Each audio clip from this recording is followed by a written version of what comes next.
Big Monday morning meeting taking place in the Valley. They will be talking about Veterans Administration's issues. We have our entire Valley delegation of congressmen in the area, along with the Veterans Administration Secretary and our senior senator who joins us right now on 710 KURV, Senator John Cornyn.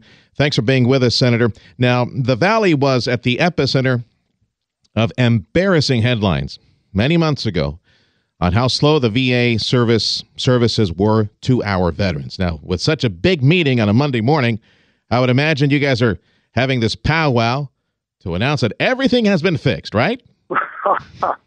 Well, I invited Secretary McDonald to come to the Rio Grande Valley because of the tremendous contribution that our veterans in the Valley have made and that Texas as a whole has made to our military services. And you're right, some of the news stories about the slow response times and the unavailability of access to care are embarrassing and really represent a failure to keep our commitment. So I invited the Secretary to come firsthand, and you're right, we're going to have all of the elected officials from the local and state level. Governor Abbott's going to be joining us, and we're going to try to figure out what we can do to fix it.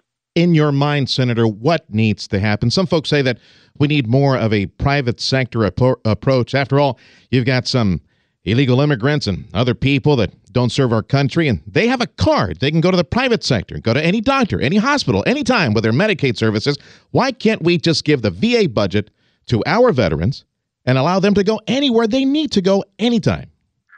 Well, some of our veterans, and it's interesting because some of our Vietnam-era veterans and Korean War veterans, they really prefer to go to a dedicated VA facility.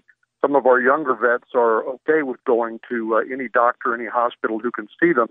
In 2014, Congress actually created that kind of mechanism for people who had to wait more than 2 weeks or who had to drive more than 50 miles to give them access to a private doctor, and that the VA would pay for it. But unfortunately, this huge bureaucracy, more than 300,000 people who work for the VA, many of them are slow to try to adapt to this reform and to provide veterans access to that care. So we're going to have to keep pushing and frankly exposing the problems before we're going to get to where we need to be, which is every veteran having access to the health care they need. Our senior senator from Texas, John Cornyn, our guest right now on 710 KURV. He's in town along with our congressional delegation and the Veterans Administration Secretary talking about veterans care.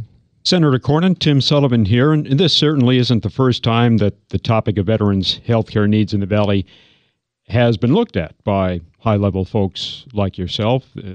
But their health care needs really haven't changed, since the last top-level forum a few years back. Will this visit result in a full-fledged veterans hospital here, or should it? Is a VA hospital in the Valley still in play?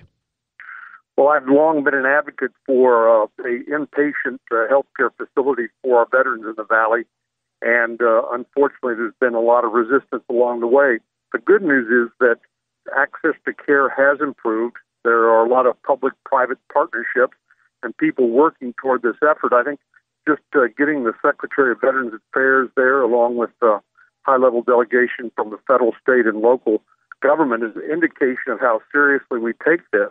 But you're right, we have not succeeded in getting it to where we need to be. But my hope is that through both improved VA facilities themselves, as well as a veteran's choice, where, as we discussed a moment ago, veterans can go to any willing provider and get the care they need, and the VA will pay for it. Maybe through a combination of those, we can get where we need to be. And I guess, veterans themselves, and you may hear this later today, but veterans themselves may question just, how much improvement has been made.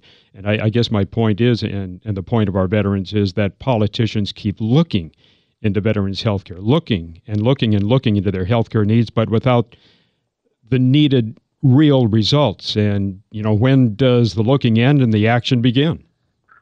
Well, I think there's been quite a bit of action, but nobody's spiking the football and claiming accomplishment of our goal. Far from it. But we need to keep the pressure up. Part of it's just the nature of the bureaucracy. There are 300,000 people that work for the Veterans Affairs Administration, and up until recently, it was impossible to fire people who were not doing the job. Congress passed some reforms, but then we've seen some more foot dragging. So we need some more accountability, and we need to make sure that we don't quit. And that's what this trip represents at the highest levels of the Veterans Affairs Administration and the federal government. Yeah, and I guess, what is the significance of the fact that finally we have a VA secretary visiting the Valley? Well, I think it's very significant. He was kind enough to accept my invitation to come because the Valley represents obviously a very patriotic and service-minded portion of our great state, which itself is a great supporter of the military. And I think many of our veterans feel like we have let them down. And so I wanted him to come to see and to listen for himself, and so we can work together to try to improve access to health care for all our veterans. Our senior senator from Texas, John Cornyn, our guest right now on 710 KURV. We're talking about Veterans Affairs and health care for veterans as the Secretary of the VA is in South Texas, along with our congressional delegation and our senior senator, to talk about veterans issues today, get a tour of the area. So what is Secretary McDonald going to see as he visits South Texas? Well, we're going to start out at the University of Texas Rio Grande Valley, which you know is a new institution.